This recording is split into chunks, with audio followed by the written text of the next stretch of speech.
Hey there, and welcome.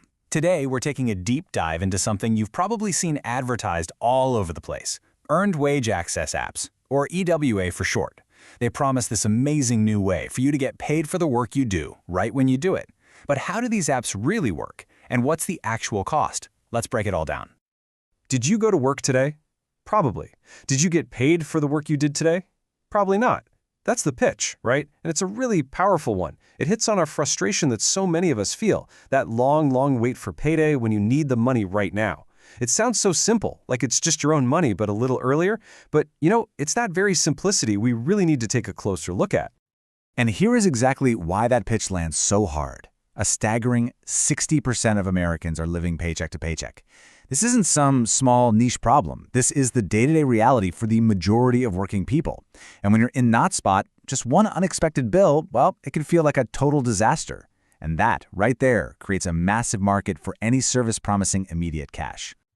Okay, so let's get right into that reality. Because this kind of financial stress, it makes millions of people vulnerable. And to really understand what that looks like on a human level, we're going to follow the story of a woman named Runeda. So, meet Runeda. She works full-time, and she's a single mom to her 4-year-old son who has special needs. As she puts it, when you're running a single-income household, the odds feel like they're already stacked against you. For her, and honestly for millions just like her, there is no safety net, no financial cushion. So one little thing going wrong, a car breaks down, an unexpected doctor's visit, or, in her case, the internet getting shut off, can just spiral into a complete crisis. And this timeline, this shows just how terrifyingly fast that spiral can happen. It starts on day one. Runeda's internet is shut off. She has to borrow $150 to get it turned back on, but that blows a hole in her budget. So just 3 days later, she needs another advance just to put gas in her car. 4 days after that, another one for a utility bill. And then, when payday finally rolls around, her check is already smaller because of all the automatic deductions. This forces her to take another advance almost immediately. And just like that, she's locked in. Now, this is exactly the kind of crisis these earned wage access apps say they're here to solve. They position themselves as this clean, friendly, tech-savvy solution to what they call the antiquated 2-week pay cycle. The way these apps talk to you is so important. You'll hear these phrases over and over. It's your own money, no interest, no late fees. Every single word there is designed to make you feel safe, to reassure you that this is absolutely not alone. No, this is just a modern convenience, a cool new tool to help you manage your money. And this strategy is it's a world away from the whole vibe of old-school payday lenders, right? Those places always felt a little loan sharky. They carried a real social stigma. But EWA apps? They're totally different. They've got bright, clean designs, celebrity ads, TikTok influencers, the whole 9 yards. They built a brand that feels safe, modern, and totally legitimate. And here's maybe the biggest seal of approval they could ask for. Many of the largest employers in the country, we're talking Amazon, Target, McDonald's, they offer these apps as a workplace benefit. It's listed right there alongside your health insurance. I mean, if your own boss is promoting it, it has to be a good thing, right? But is it? Let's start to peel back the layers and really see how a supposedly free advance with no interest actually works. Because this is where things start to get pretty tricky. Okay, so let's walk through what happens. You open the app, you pick how much money you need. Simple enough. Then, the app hits you with a request for an optional tip. And some of these apps make it kind of confusing to say no. Next up, you have to choose your transfer speed. Sure, you can get the money in a day or two for free. But let's be real, if you're in a crisis, you need it now. And that lightning speed transfer, well, that'll cost you a fee. Then, on payday, the whole amount, the advance, the tip, the fee, it all gets automatically pulled from your account. So let's talk about those tips for a second, because this part is wild. Data shows that people actually tip about 73% of the time. The app Dave, for example, encourages tips by saying they help feed hungry children.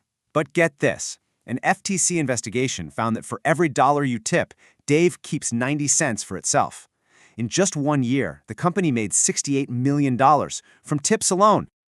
Okay, so we've got fees and we've got these so-called tips, but the industry is still adamant. This is not interest. So how do we figure out the true cost of borrowing money, no matter what they decide to call the fees? Well, thankfully, there's a standardized universal yardstick for this. It's called the annual percentage rate, or APR. Think of APR as just the official price tag on a loan. It's the one number that bundles up all the costs, fees, interest, tips, everything, and it calculates it over a full year so you can make a fair, apples-to-apples comparison between different options. It doesn't matter if you have the loan for 1 week or 1 year, the APR tells you its true cost. All right, so first, let's set a baseline. Let's look at a typical payday loan. You borrow $100, you pay a 15 fee, and you have to pay it back in 2 weeks. When you do the math on that, you get an APR of 391%. And let me be clear, that is an incredibly expensive loan. Just for context, a credit card cash advance, which is already super pricey, is usually around 36%. Now let's take that exact same math and apply it to Renita's advance. She took out $100. Her only cost was that instant transfer fee of $3.99. Sounds way cheaper than $15, right? But here's the absolute key. She got paid the very next day, so her repayment term was just 1 single day. So, what do you think that does to the APR? 1,456%. It's almost unbelievable. That's nearly 4 times higher than a typical predatory payday loan. And this isn't a one-off.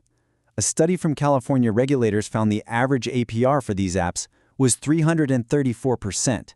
And that often doesn't even count things like subscription fees or those optional tips. So that probably has you wondering, how on earth is this legal? How are they getting away with costs this high? Well, it all comes down to a very specific and very powerful legal argument these companies make that what they offer is not a loan. This is the industry's mantra. You'll hear it repeated by their lobbyists in government buildings all over the country. Their entire argument is that these products aren't loans because they don't charge interest. By classifying all their revenue as fees or tips, they argue they fall outside of all the traditional lending laws. But what does this not-a-loan model actually lead to for the people using it? The data is pretty clear. The average EWA user becomes incredibly dependent, taking out 36 advances a year. Think about that. Compare it to the average payday loan user who takes out about 8. The sheer convenience of the app seems to make that cycle of debt spin that much faster.